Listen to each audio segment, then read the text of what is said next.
Fala galera, sejam muito bem-vindos à nossa última aula da semana Java na prática. E na aula de hoje a gente vai completar o nosso projeto de redirecionador de URLs, né? Na verdade, encurtador e redirecionador.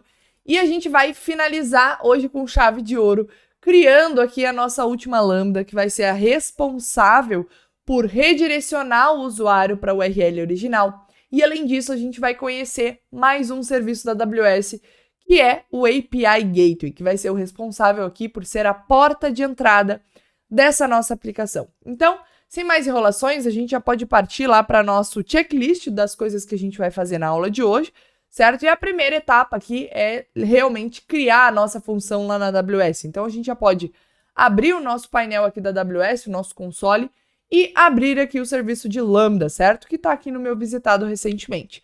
Se não estiver aparecendo para vocês, é só buscar aqui por Lambda, certo? E abrir aqui o serviço, né, de funções serverless da AWS. Esse caminho agora a gente já conhece, né? Então a gente vai clicar em criar uma nova função e a gente vai dar um nome para essa nossa função que vai ser redirect URL shortener, né? Coloca aqui shortener. Essa função vai usar um tempo de execução de Java 17. E aqui nos Addition Configurations a gente vai habilitar o URL da função e vamos colocar como autenticação known, certo? Qualquer um vai poder fazer a chamada aqui para essa nossa redirect. Vamos então criar essa função, né? Criar a infra dela aqui na AWS, né? Criar toda a estrutura para a gente já começar a criar o nosso código. Enquanto isso, a gente já pode abrir no IntelliJ, inclusive, e clicando aqui em criar um novo projeto, né? Aqui ele já terminou a criação da Lambda. E a gente já pode clicar aqui em Create New Project e abrir o dashboardzinho aqui para a gente iniciar um novo projeto. O nome desse nosso projeto vai ser Redirect URL Shortener, né? Para seguir o mesmo padrão que a gente tinha criado lá para a nossa função de Create.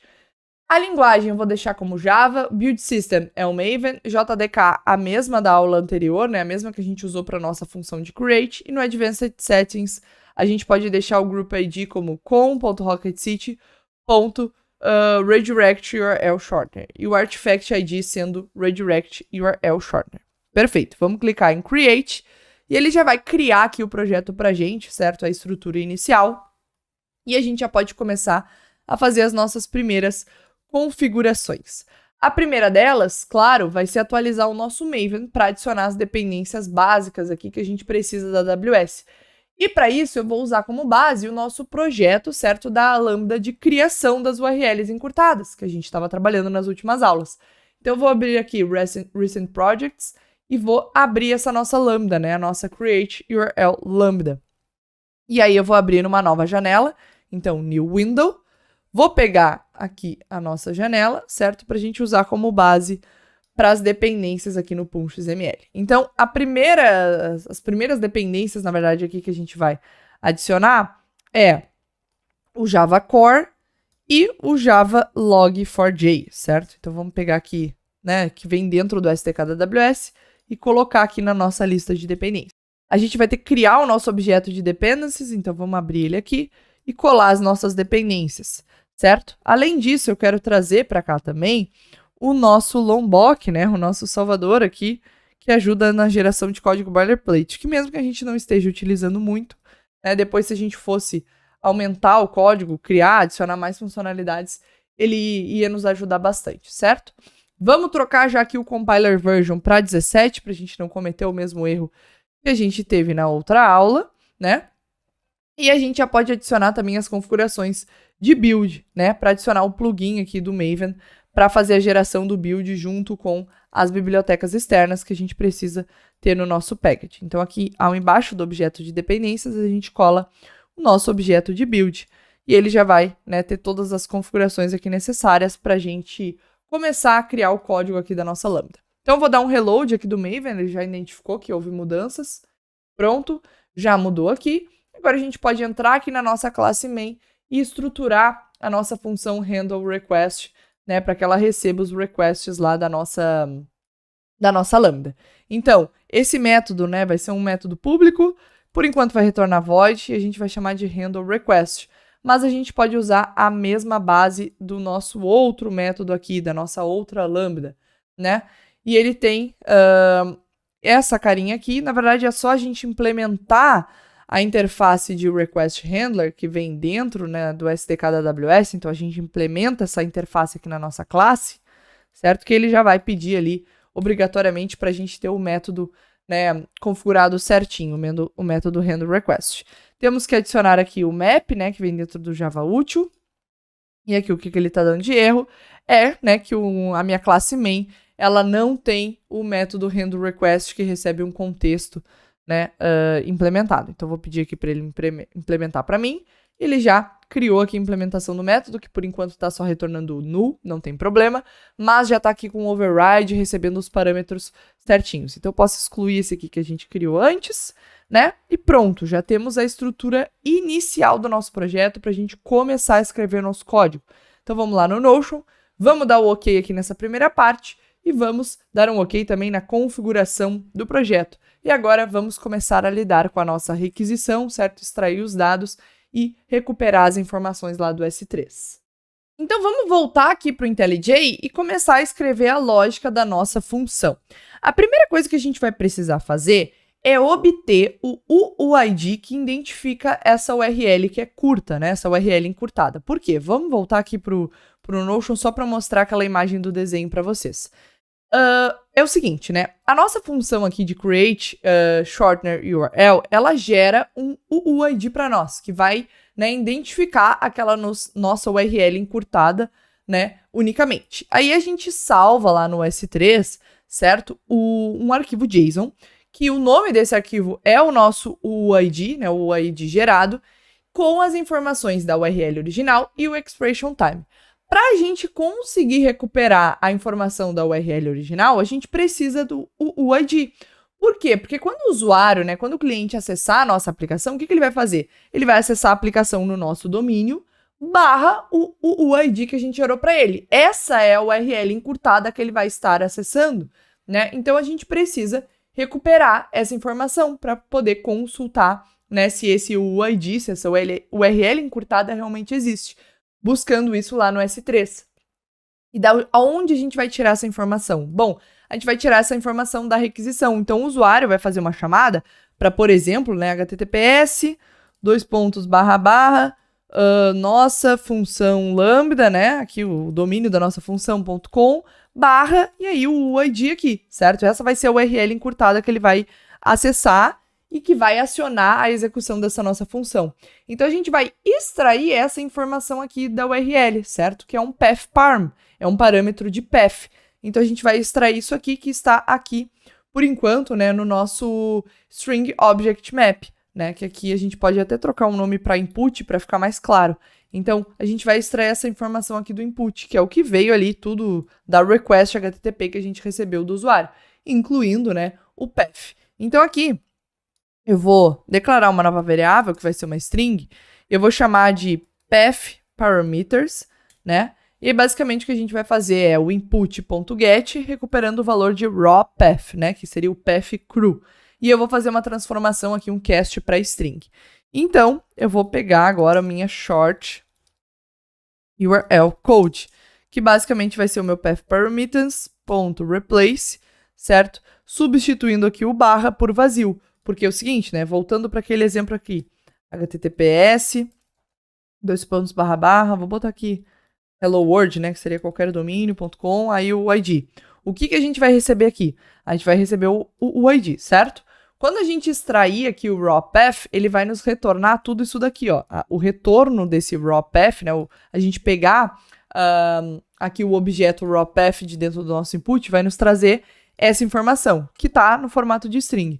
Aí a gente vai fazer um replace dessa barra por vazio, para pegar somente o UID. Que aí com esse UID a gente faz as consultas lá no S3, certo? E agora a gente vai adicionar uma validação, né? Então, a validação que eu vou fazer é se esse short URL code existe, né? Então, se o short URL code for igual a null ou for igual a empty, eu vou lançar uma nova exceção, uma exceção de illegal argument exception, né? Que o argumento é inválido. E basicamente, eu estou dizendo aqui que eu preciso desse short URL code para funcionar. Se isso não vier na requisição, certo? Eu vou lançar uma exceção porque eu não tenho como continuar a partir daqui. E agora o que a gente vai fazer? Bom, agora a gente precisa consultar essas informações lá no S3. Mas para a gente fazer isso, a gente precisa, né, de um cliente do S3. E para a gente criar um cliente do S3, a gente precisa do SDK da AWS, específico ali do serviço do S3. Então a gente vai ter que adicionar no nosso PUM.xml mais uma dependência que a gente ainda não tinha adicionado. A gente tinha adicionado a dependência de logs e a dependência do Java Core aqui para as lambdas, né? Mas a gente precisa também adicionar a dependência do S3, igual a gente fez na nossa outra função. Então eu vou abrir aqui a nossa createURL lambda, vou abrir o PUM.xml dela, e a gente pode copiar aqui também a dependência do S3, certo? Pegar exatamente aqui a mesma versão, a mesma dependência e só colar aqui embaixo. O Maven, ele já vai identificar aqui, a gente já vai dar um reload para ele fazer, né, a instalação dessas dependências, e agora aqui no nosso código a gente já pode seguir.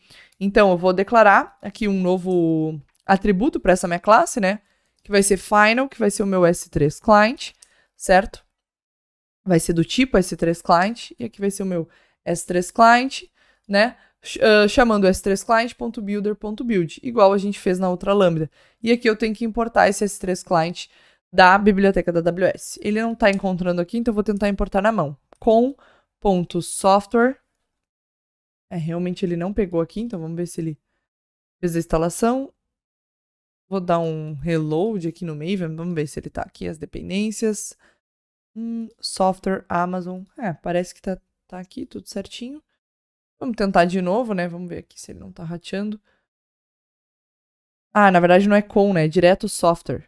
Por isso que eu tô me confundindo. Aqui é o group ID é direto software.amazon.aws SDK. Os outros que são com.amazon. Aqui, software.amazon.aws SDK.services.s3 client. Beleza, o Copilot aqui já matou a charada pra gente. Perfeito. Aí agora aqui embaixo, o que a gente vai fazer?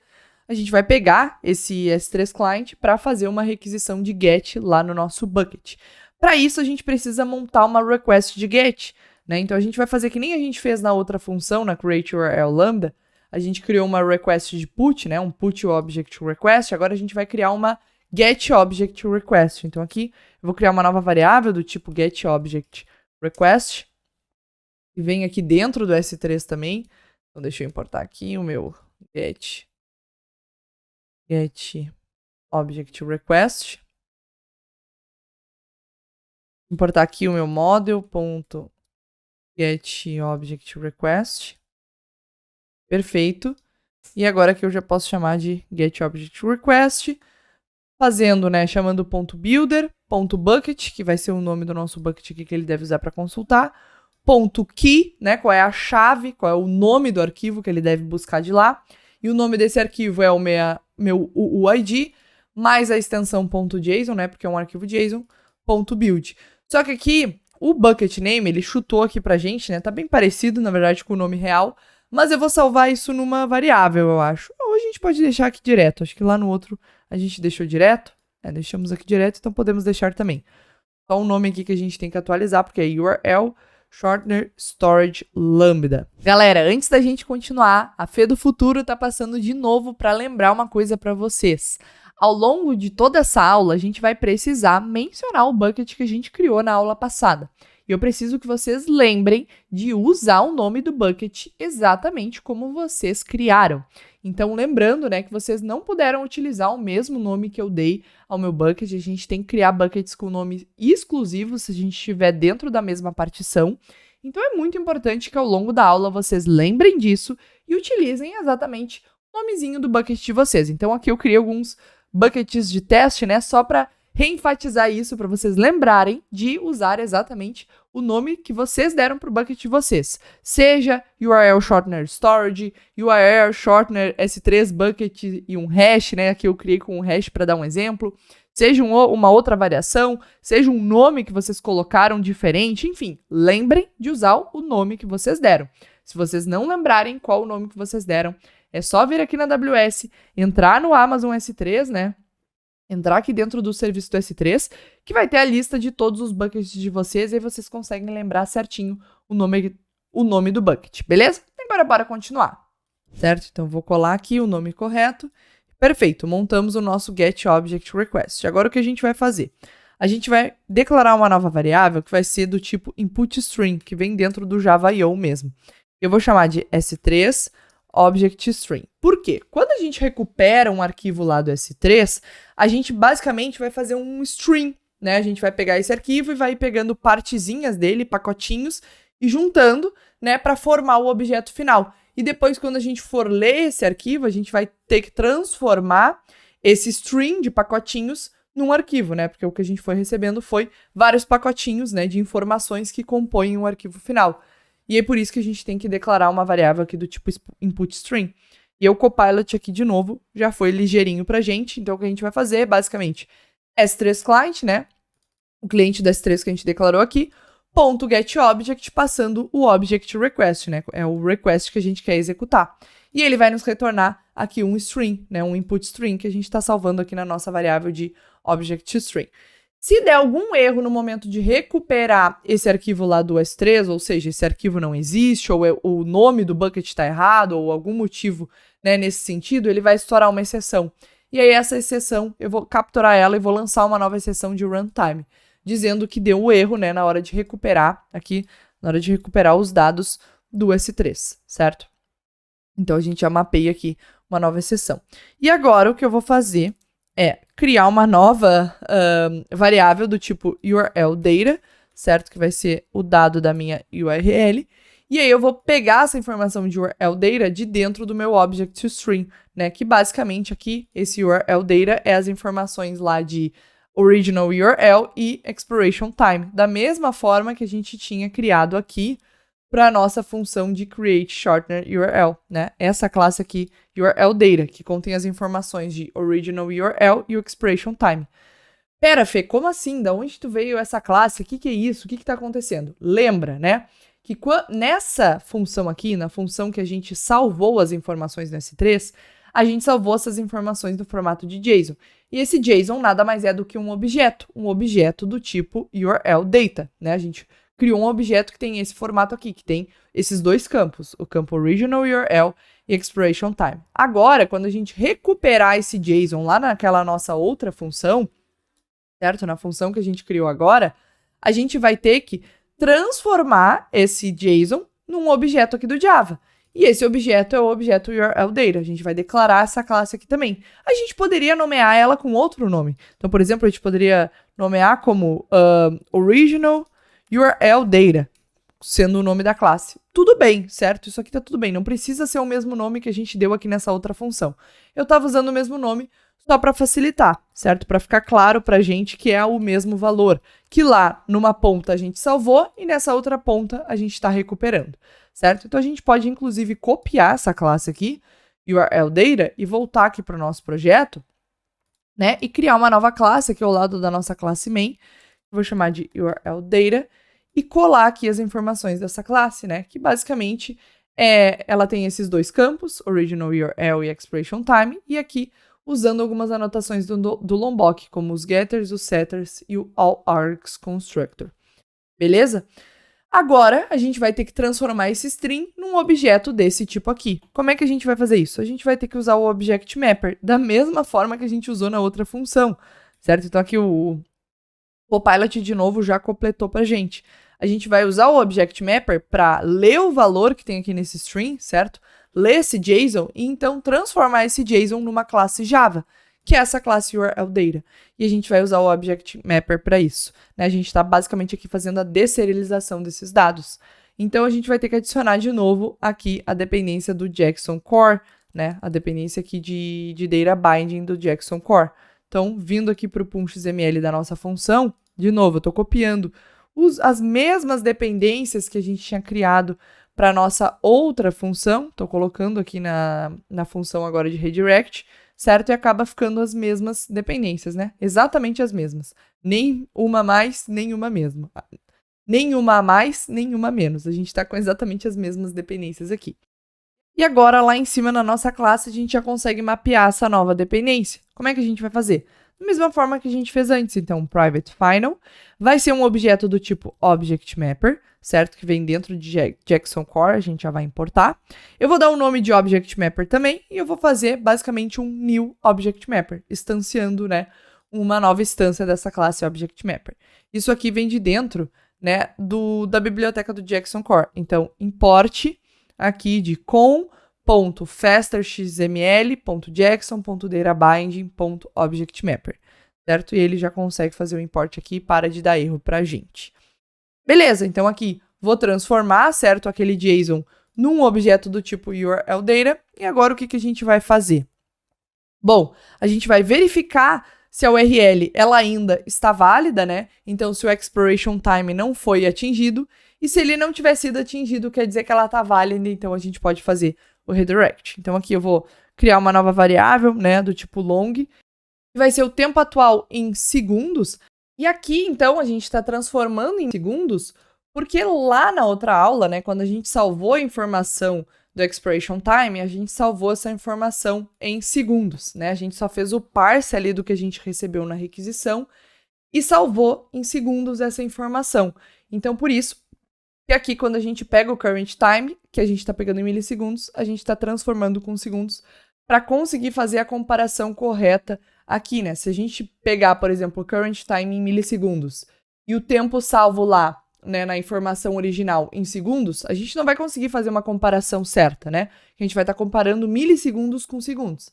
Então, a gente tem que fazer essa transformação dividindo aqui por 1000, porque aí dessa forma vai dar um match aqui com a informação que a gente salvou na outra lambda, né? Quando a URL encurtada foi gerada, que a gente salvou a informação em segundos, certo? Então, continuando aqui, o meu current time em seconds, e ele tem que ser menor do que o meu URL data.getExpiration_time. E aqui ele tem que ser menor por quê? Porque o nosso tempo atual, certo? O momento, o instante que eu estou agora, ele não pode ter passado o instante de quando essa URL vai expirar. Porque imagina o seguinte, a gente vai receber um timestamp, certo? Na requisição. Vou botar um timestamp aleatório aqui. E esse timestamp, ele se traduz, por exemplo, para o dia 20 de outubro, certo? Só que o dia de hoje é o dia, por exemplo, 17 de outubro. Então, quando eu pegar o timestamp do dia de hoje, ele vai ser um outro timestamp que eu vou traduzir para essa data aqui. Esse timestamp, ele é maior do que esse porque ele representa um dia que é depois, certo? Ele representa um instante depois desse instante aqui, que acontece depois. Então, quando eu fizer a comparação, eu quero que o tempo atual, em segundos, ele seja menor do que o tempo quando essa URL vai expirar, porque eu quero que na requisição, o usuário, né, no caso ali pode ser o front-end da nossa aplicação, ele me envie a data, né, em timestamp de quando a URL vai expirar, ou seja, até quando ela fica válida, né? Então, ela fica válida até o dia 20 de outubro, até o dia 30, até o dia 5 de novembro, e por aí vai. E se o dia de hoje ele for menor do que o dia com que aquela URL vai expirar, quer dizer que ela ainda está válida, certo? Só para vocês entenderem aqui a comparação que a gente está fazendo. Beleza? E aí, o que a gente vai colocar aqui dentro do nosso if? Bom, a gente vai colocar a resposta que a gente vai retornar para o usuário, caso a URL esteja válida. Então, caso ela esteja inválida, a gente já coloca o tratamento aqui embaixo. Mas a gente está tratando o caso onde a URL está válida. E o que vai acontecer? A gente vai redirecionar esse usuário. Como é que a gente vai redirecionar ele? A gente vai retornar uma resposta para ele, certo? Contendo o status code de 302, que quer dizer o status code de redirect. E além disso, a gente vai adicionar um campo no header, certo? Que vai ser o campo de location. Esse campo location vai ser o campo que indica a URL na qual a gente vai estar fazendo o redirecionamento do nosso usuário. Então, através do status code 302 e do header location, a gente vai conseguir com que a própria resposta que a gente envia para o nosso usuário já faça ele ser redirecionado automaticamente pelo browser, certo? O browser vai identificar aquela resposta como algo que ele deve fazer um redirecionamento. Inclusive, eu vou abrir aqui o Google e vou mostrar para vocês, né, status code em gatinhos, né, para vocês verem esse status code que eu tô falando, para quem ainda não conhece. Então, a gente vai usar esse daqui, ó, o 302, que é o found, certo? E que a gente vai fazer um redirecionamento. Então, aqui, se a gente vê a descrição desse status code, ele diz o seguinte, ó, o status code 302 significa, né, o status de redirect, que indica que aquele recurso que foi requisitado, ele foi temporariamente, né, movido para outra URL que vai ser fornecida no header de location. Então, isso significa que o recurso que o usuário buscou foi, né, movido para uma outra URL. E essa URL em específica está sendo, né, fornecida ali no location header. Então, o browser, né, automaticamente vai redirecionar para essa página, certo? Ele vai fazer esse redirect, certo? Pra gente. Então, é assim que vai funcionar aqui a nossa aplicação. Quando a gente tiver o match do UID e essa URL estiver válida, a gente vai retornar essa resposta.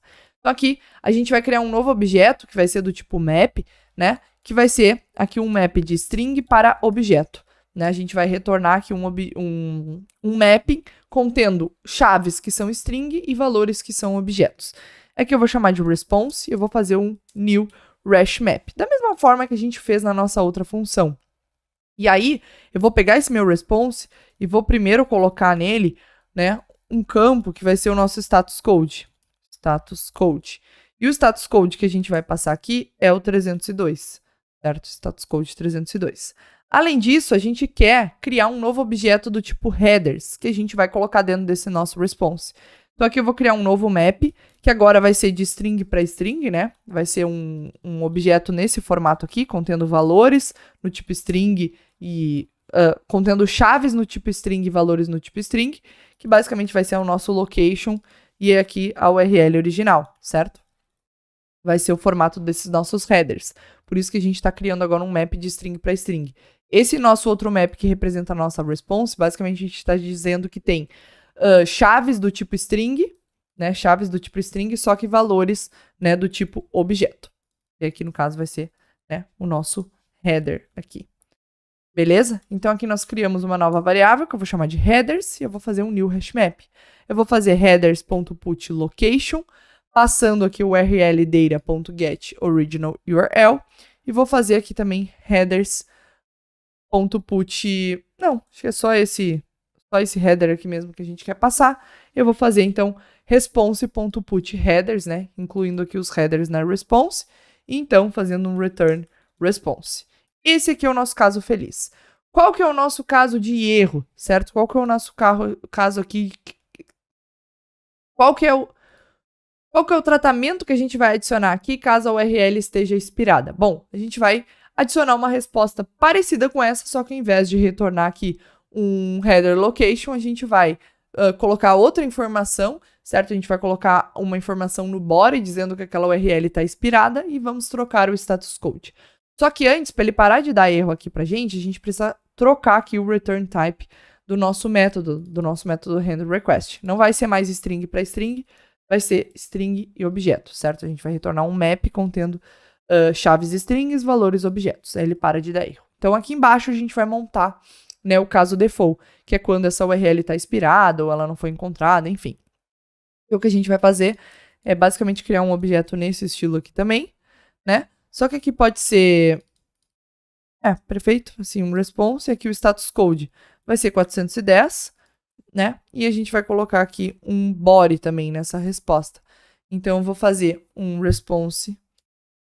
response.put, passando aqui o body, né? E a URL expirou. Então, this URL, na verdade, essa URL expirou. E aqui eu vou retornar esse response, certo? Inclusive, eu poderia declarar o response aqui em cima, né? Para não precisar ficar declarando ele duas vezes. Então, poderia fazer dessa forma. E aqui eu só retorno direto. E, inclusive, eu posso melhorar ainda mais esse código. Então, aqui, ao invés de eu fazer uma cláusula que, quando ela der verdadeira, vai ser o cenário positivo, eu posso fazer uma cláusula de guarda, né? Que eu quero que ela dê negativa para colocar o erro, e caso ela não dê negativa, quer dizer que deu o caso positivo. Então a gente pode fazer o seguinte, ó, em vez de fazer a comparação de que o current time em seconds tem que ser menor do que o URL data.getExpiration_time, eu poderia inverter. Eu poderia dizer que o URL getExpiration_time, né, tem que ser maior do que o current time em seconds. Isso quer dizer, tem que ser menor do que o current time em seconds. Isso quer dizer, né, que a URL expirou. E aí entraria nesse caso aqui de que a minha URL expirou, né? Nesse cenário aqui. E aí eu poderia botar um else ou só retornar aqui direto o response, que nem a gente tinha feito, né? Eu só basicamente inverti a lógica aqui, certo? Coloquei uma cláusula de guarda, porque esse aqui seria o cenário, né? Aqui, ó. Vou até mapear para vocês. É o cenário onde a URL expirou. Pois, né? Por que ela expirou? Porque o expiration time está sendo menor do que o current time, certo? E aqui é o cenário feliz. Então aqui, se chegar nessa parte do código, quer dizer que ele já passou aqui por esse if e não deu match ali. Então aqui é o cenário onde a URL ainda é válida. E aí eu estou retornando, né, e fazendo o redirect. Então, perfeito. Acho que aqui da nossa lógica que a gente tinha que fazer, tá tudo certo. E aí vamos só ver aqui o que ele está dando de erro, porque eu não posso retornar um string object. Aqui, por que eu não posso retornar um string object? Ah, porque aqui no mapeamento eu coloquei map de string para string. Então aqui eu tenho que mudar, certo? Colocar que ele retorna string object. E agora sim ele para de dar erro. Então a gente tem que atualizar aqui o mapeamento tanto na implementação da interface, né, onde eu estou mapeando a entrada e a saída, né, aqui ó, entrada, certo? Entrada e entrada, estou fazendo o mapeamento do tipo genérico, e aqui o mapeamento da saída. E aí tem que dar um match aqui com o mesmo return type do meu método. E aí ele para de dar erro. Perfeito, então a gente pode gerar o package já desse nosso projeto, né? Então vamos abrir aqui o terminalzinho do Maven, fazer um Maven clean package para gerar o package desse nosso projeto. E então nós vamos subir esse nosso arquivo jar lá na AWS e começar a fazer os testes para ver se a nossa lógica está funcionando.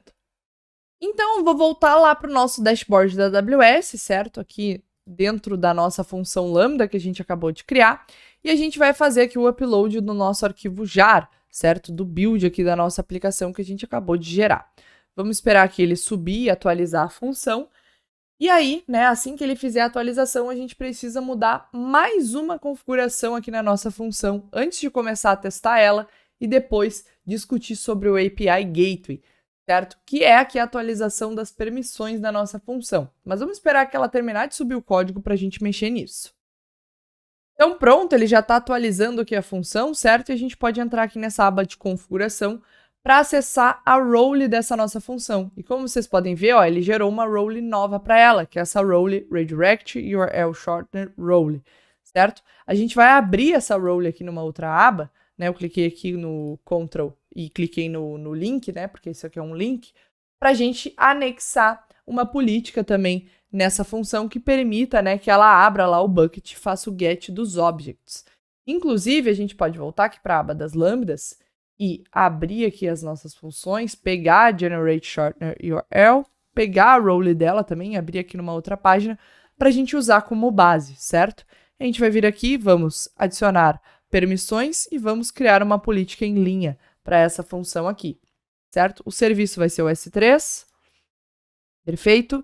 Aí a gente vai permitir leitura somente, então aqui eu vou botar como get object, certo? Ele só pode recuperar objetos, só fazer esse método aqui mesmo.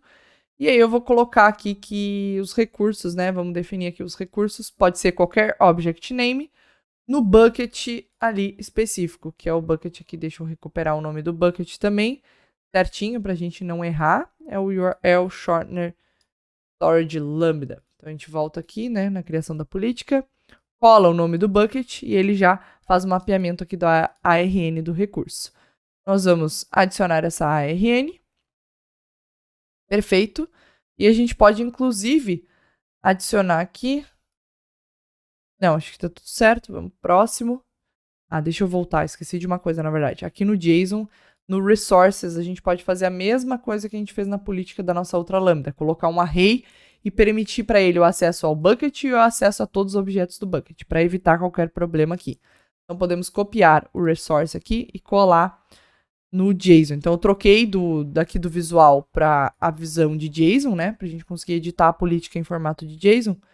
E eu colei aqui a configuração do resource, certo? Porque aqui, querendo ou não, as duas funções, né, acessam o mesmo bucket.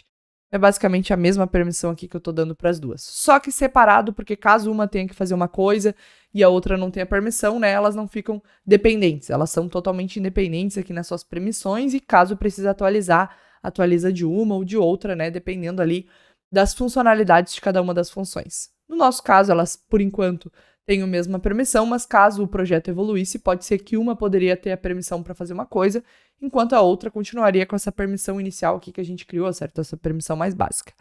Então, vamos dar aqui um próximo, vamos dar um nome para a política. Vou dar um nome bem parecido, então, access, né, bucket, nananã. Vamos criar a política, esperar que ela criar, e beleza. Anexou aqui a política à nossa função de redirect URL shortener. Perfeito, então deixa eu fechar aqui as abas do IAM, certo? Quero editar. Beleza, agora eu vou voltar lá para minhas lambdas, voltar para minha função de redirect URL shortener e eu vou copiar a URL dela, certo? Por que eu vou copiar a URL dela? Bom, porque a gente vai testar, a gente vai colocar ela em prática agora. A primeira coisa que eu quero fazer é colar a URL dela aqui e colocar o ID aleatório, tá? Vou colar aqui, vou botar qualquer valor para fingir que fosse um ID, porque eu quero ver ela dando erro primeiro. Porque ela vai dar erro, porque ela não vai encontrar o ID lá no S3. Então aqui ele já deu internal server error. Se a gente abrir aqui o CloudWatch, né? Monitor e visualizar os logs do CloudWatch, ele era, né, para estar mostrando ali que ele não encontrou essa informação lá no S3. Se tiver qualquer outro erro diferente desse, a gente já sabe que tem mais alguma coisa para a gente ajustar. Aqui ele deu um erro de class not found, então perfeito. Esquecemos de atualizar o handler também. Então aqui, lembra, nas configurações da nossa função, além de subir o código, a gente tem que atualizar o nosso handler, né? O que é o handler? Quando o gatilho for acionado, seja o gatilho através de URL ou seja através de outro serviço da AWS, quando ele for acionado e trigar a execução da nossa função, para a AWS saber qual classe ela deve instanciar do nosso código e qual é o método dessa classe que ela deve chamar, a gente deve mapear isso aqui no manipulador, no handler. Então tem que vir aqui e editar o handler, certo? Qual que vai ser o handler dessa nossa função? Bom, vai ser o nome lá do nosso package, então é com.rocketcity. Deixa eu copiar lá certinho para não errar aqui na escrita, mas é redirect URL shortener, aqui, redirect URL shortener, certo? O nome da nossa classe é main e o método é o random request. Então vamos salvar, esperar ele atualizar. Perfeito, atualizou. Vamos voltar aqui para o CloudWatch e vamos tentar acessar essa nossa função de novo, né? Ele é para continuar dando erro, mas é para ser um erro diferente, né? Para ser o erro que ele não encontrou esse UID lá no S3. Beleza? Internal server error. Vamos dar aqui uma atualização. Mais um grupo de logs. E agora, perfeito, ó. Error fetching data from S3, né? Agora ele está dizendo que o usuário não está atualizado, não está autorizado para listar o bucket. Então, mais um erro nosso lá. Vamos lá nas permissões, nas configurações, né, da nossa função e vamos atualizar as permissões. Pelo jeito eu coloquei ali o método getObject, mas não é esse método aqui que a gente deveria colocar. É o método listBucket, né, que ele disse aqui. Vamos ver. O bom é que a gente vai debugando e vocês vão aprendendo aqui como, né, ir lidando com as coisas aqui dentro da AWS, né? Como é que a gente pode fazer o debug, como é que a gente vai atualizando essas permissões. Eu até prefiro, às vezes, que aconteçam bugs, porque a gente sabe que no nosso dia a dia, quando a gente estiver programando, não vai ser 100%, né, tudo certo. A gente sempre enfrenta algum problema. A gente poucas vezes vai acertar tudo de primeira vez. Então é bom que a gente vai pegando aqui alguns erros e eu já vou aproveitando para explicar mais algumas coisinhas. Então eu achei, ó, que era só a gente adicionar, né, a ação de getObject, mas pelo jeito ele também precisa da permissão de listBucket, né, para fazer a leitura lá. Então não tem problema, a gente vem aqui em editar política de forma visual, vamos editar essa ação e aqui nos níveis de acesso de lista eu vou adicionar esse listBucket também, que foi o que ele disse lá que não tinha permissão. Então listBucket. Próximo, salvar alterações. Perfeito. Espero que tenha atualizado, né, lá a função. Load aqui só para ter certeza. Vamos acessar de novo a URL. Fechar aqui as permissões. Deixar só o CloudWatch aberto. Perfeito, vamos acessar a URL de novo. Vou fechar aqui o nosso HTTP cat. Acessar de novo. Internal server error, beleza. Vamos ver se é o erro que a gente estava querendo, né? Então não foi o erro que a gente estava buscando. Ele não atualizou ainda aqui os logs. Vamos dar um reload. Mandar a requisição de novo, só para ter certeza. Beleza. Ele concatenou aqui. Show. Então, agora sim, ó. Error fetching data from S3. The specified key does not exist. Agora sim deu o erro que a gente queria, né? Ele tentou buscar por um arquivo, né, com esse valor aqui, esse UID, né, que eu passei, e não encontrou, que era exatamente o que a gente queria. Agora sim, tá tudo certo. Então vamos testar agora se o redirect tá funcionando. Para isso, a gente vai copiar de novo a URL da nossa função e vamos... Não, podemos deixar aqui no navegador mesmo, mas eu vou abrir o Insomnia para a gente cadastrar, certo? Uma URL lá no nosso JSON, uma URL com expiration time que seja posterior ao dia de hoje, né? Que esteja válido ainda, para a gente conseguir testar se o redirect vai estar funcionando. Então agora eu vou abrir o meu Insomnia para a gente testar, certo? Se a nossa lambda de redirect está funcionando. Só que para a gente conseguir testar, a gente vai ter que inserir uma URL válida lá, né, chamando a nossa função de generate.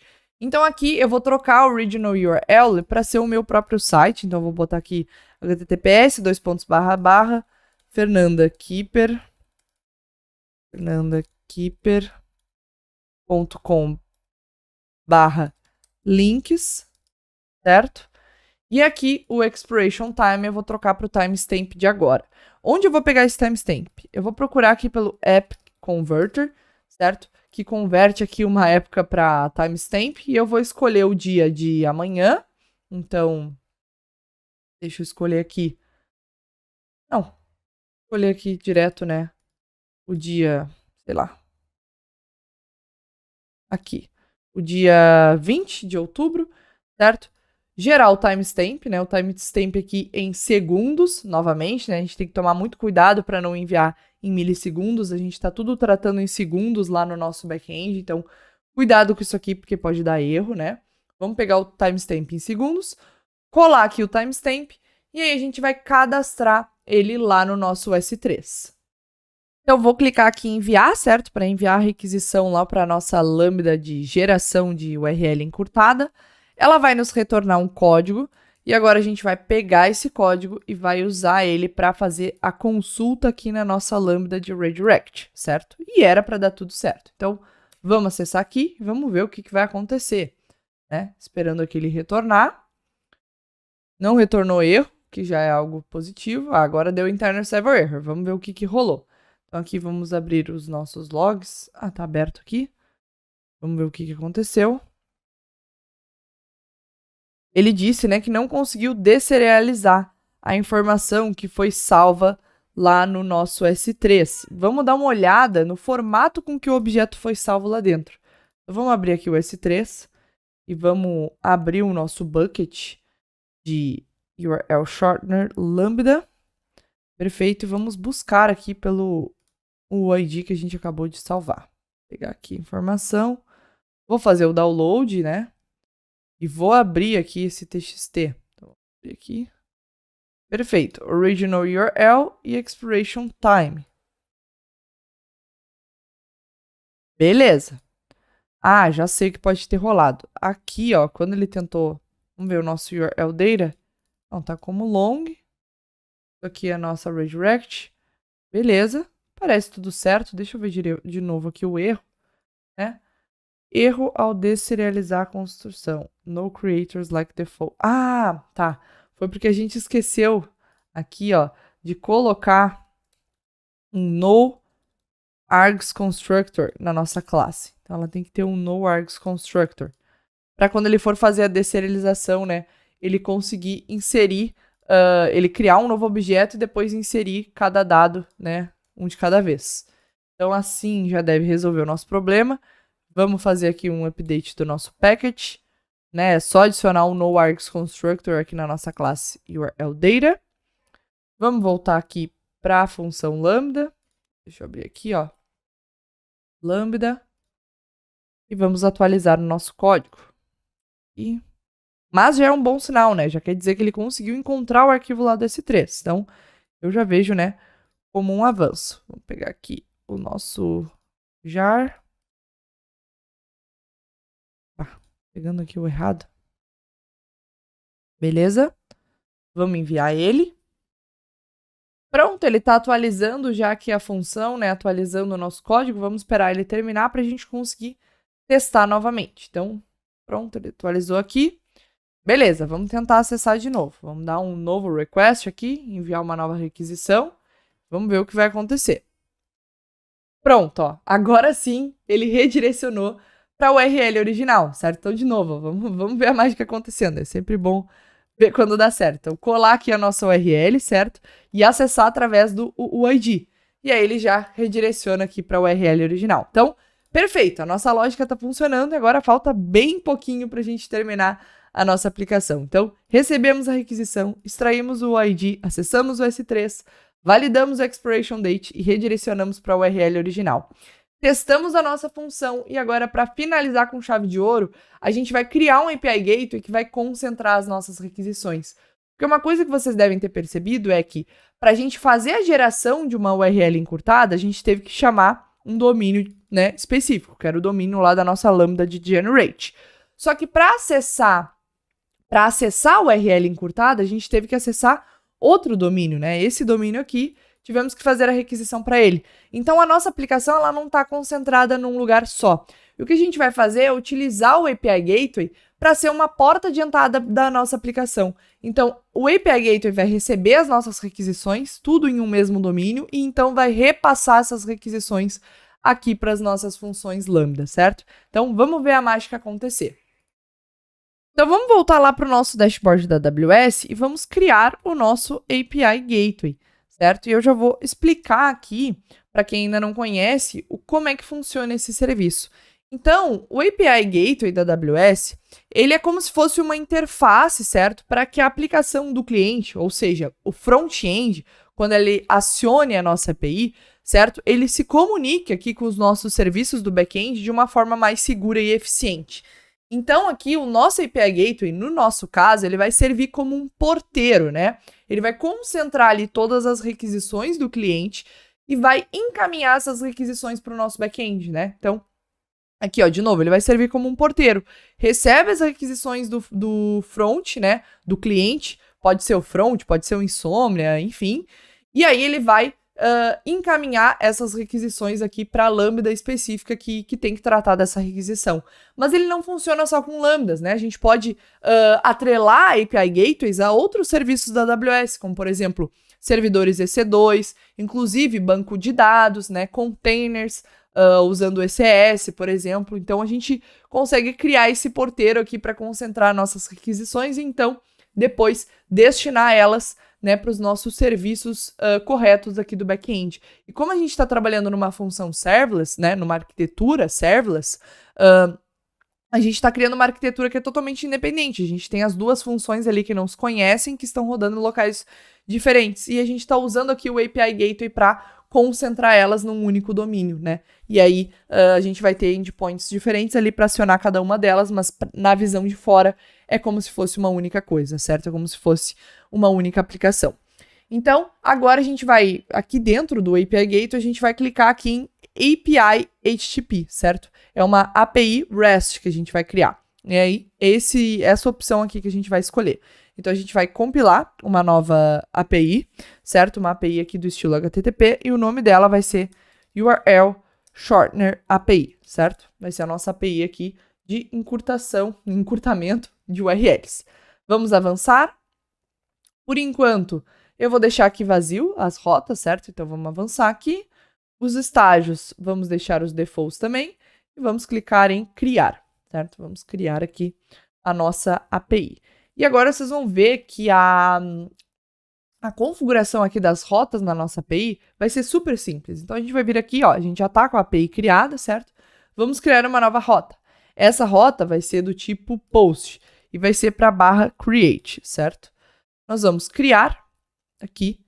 E esse post aqui, ele vai redirecionar para algum lugar. Então, a gente vai fazer uma integração. Vamos anexar uma integração.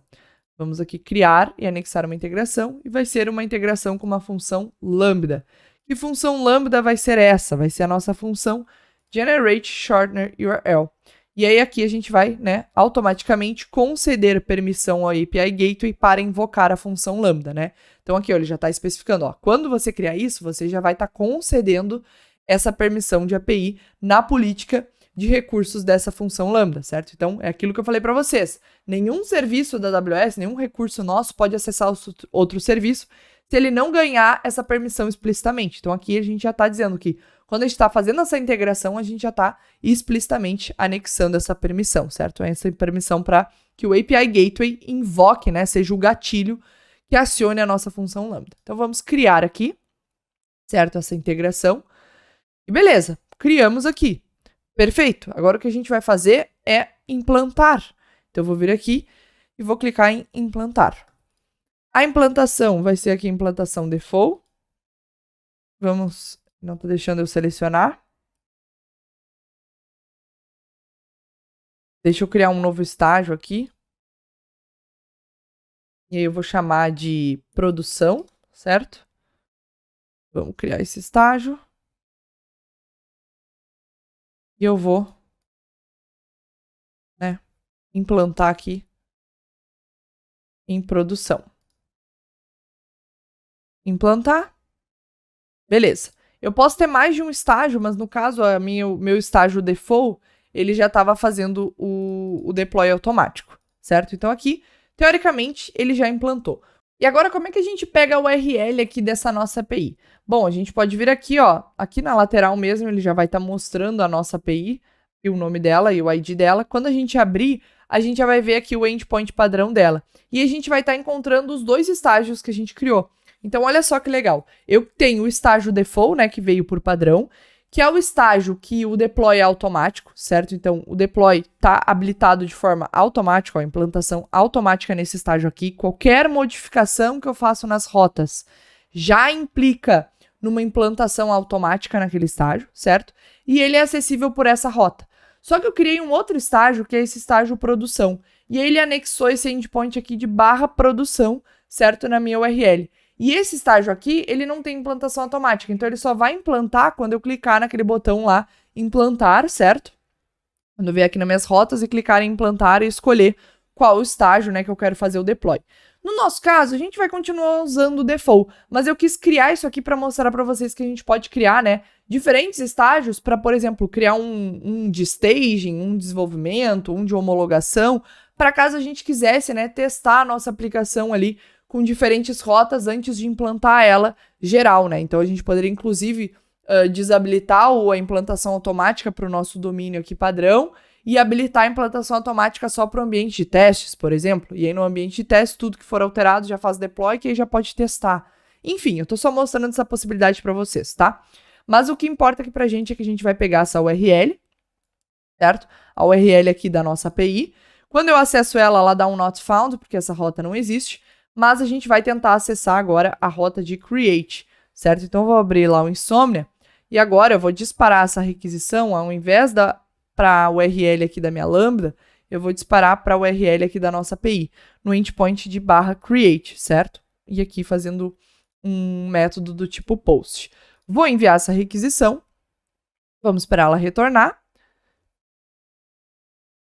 Pronto, ela retornou aqui o code, né? O código aqui da nossa URL, então tá tudo certo, tá funcionando, estamos conseguindo fazer a chamada para o endpoint de create através da nossa API, e agora falta a gente configurar aqui o redirecionamento. Então vamos abrir aqui as nossas rotas e vamos criar uma nova rota. Então create, uma rota do tipo get, e agora a gente vai ter que colocar aqui, né, que ela recebe um parâmetro. Então aqui nessa rota a gente vai colocar chaves, certo? E vamos mapear o nome desse parâmetro. Por exemplo, vai ser o meu URL code. Certo? É só para dizer que aqui ele vai vir uma informação que é dinâmica, né? Que é um parâmetro variável, não é um endpoint fixo isso daqui, certo? Então essa chamada de get vai ser sempre para raiz do meu domínio / o código aqui da URL, certo? Eu vou criar aqui essa rota e eu vou integrar ela, então vou fazer uma integração, certo? Com uma função lambda. Então criar e anexar integração. Que função lambda é essa? É a função lambda de redirect. Então, a gente vai pegar aqui a redirect URL shortener. Vamos conceder o acesso padrão. Criar. Beleza. criado. Eu poderia implantar aqui no meu estágio de produção, mas não tem necessidade, né? Ele já fez a implantação aqui no meu estágio default por padrão. E agora a gente pode ir aqui, copiar de novo a nossa URL e tentar acessar ela no nosso navegador para ver se o redirect vai funcionar. Então a gente vai vir aqui, vamos colar a URL e aqui vamos dar nossa API, né? E vamos colocar barra e aí o ID que a gente acabou de gerar lá no nosso Insomnia. Vamos copiar aqui o ID, colar, vamos ver se vai funcionar. Esperar que ele retornar. E pronto, ó, ele fez o redirecionamento aqui para o site, né, da URL original. Então está funcionando a nossa API e dessa forma a gente concentrou as nossas requisições aqui no nosso API Gateway. E aí para fechar com chave de ouro, a gente poderia ir lá na nossa Lambda, certo? E aí desabilitar aqui nessa Lambda a chamada via URL de função. Então a gente pode vir aqui em ações, então a gente pode vir aqui em configurações, URL da função, certo? E excluir essa URL da função. Dessa forma, eu não vou permitir chamadas diretas para essa minha URL. A minha função só vai poder ser acionada pelo meu API Gateway. E se a gente observa aqui, ó, a gente está vendo que o meu API Gateway, ele é um trigger agora dessa minha função. Ele é um gatilho dela, né? Eu não preciso mais ter essa URL própria dela, ela vai ser acionada pelo meu API Gateway. E a mesma coisa a gente pode fazer na nossa Lambda de Redirect, certo? Ela já está aqui também, ó, com o gatilho atrelado, certo? E eu posso vir nas configurações dela e excluir aqui a URL da função. Ela não precisa mais ter uma URL exclusiva dela, certo? Ela vai ser acionada somente pelo meu API Gateway. E agora, se a gente acessar aqui de novo a URL, era para continuar funcionando. Então, deixa eu pegar aqui a URL da nossa função, vou voltar lá para o API Gateway, pegar aqui a URL, né, que eu acabei perdendo ela, certinho aqui. Beleza. Deixa eu, na verdade, colar aqui o ID, certo? Um Enter aqui só para não perder esse ID. Pegar o URL da nossa função. Então, colar aqui depois do meu ID, barra, para mostrar para vocês que continua funcionando, mesmo depois da gente ter desabilitado a URL da nossa função. Por quê? Porque agora o gatilho é o nosso API Gateway e não mais a chamada direta para a nossa função. Então, podemos voltar lá para o nosso Notion e dar um OK na última etapa, que era a criação do API Gateway para concentrar as requisições da nossa função. Que bom te ver aqui no finalzinho do nosso curso gratuito de Java. Você faz parte de 15% dos inscritos que finalizam todas as aulas e constroem o projeto até o final junto comigo. Então isso já é um motivo para você se orgulhar. Mas o nosso curso não termina por aqui. Ainda tem uma última etapa e para você garantir o seu certificado é muito importante que você participe dela. Na quinta-feira teremos um encontro ao vivo para fechar com chave de ouro esse nosso curso e lá nós vamos liberar a palavra-chave para você conseguir gerar o seu certificado, então não perde essa. Todas as informações também serão enviadas no nosso grupo do WhatsApp, então é só ficar de olho lá, combinado? E a boa notícia é que esse é apenas o começo da sua jornada de aprendizado na Rocket City, tanto em Java quanto em outras tecnologias que estão super em alta no mercado. Porque com a assinatura completa da Rocket, você garante acesso a todo o conteúdo liberado na plataforma. Porque pensa comigo, se em apenas 3 aulas você aprendeu tudo isso, imagina tudo que você pode aprender dentro da plataforma. E eu tenho certeza que você vai aprender demais porque eu já estive no seu lugar. Se você não sabe, eu sou ex-aluna da Rocket City, eu fiz a trilha de React quando eu ainda era uma estagiária e hoje estou aqui falando sobre Java. E a Rocket City fez muita diferença no início da minha carreira como desenvolvedora full stack, porque depois da trilha de React.js, eu comecei meus estudos de Node.js e consegui combinar esses conhecimentos para me tornar uma desenvolvedora full stack e no futuro chegar no Javinha. E para ficar ainda melhor, ainda dá tempo de aproveitar o desconto da Black Friday. Junto com a Rocket, nós preparamos um bônus exclusivo para reconhecer a sua dedicação até aqui. Eu gravei um novo curso de microserviços com Spring Cloud para você seguir a sua jornada de estudos de Java comigo. E você pode ter a chance de ganhar esse curso de presente. Então, se você quer saber como, não perde o nosso encontro ao vivo na quinta-feira, pois lá a gente vai dar todos os detalhes de como você pode fazer para garantir esse bônus. A gente se vê em breve e muito obrigada por ter me acompanhado até aqui. Foi um prazer estar junto contigo ao longo dessa jornada.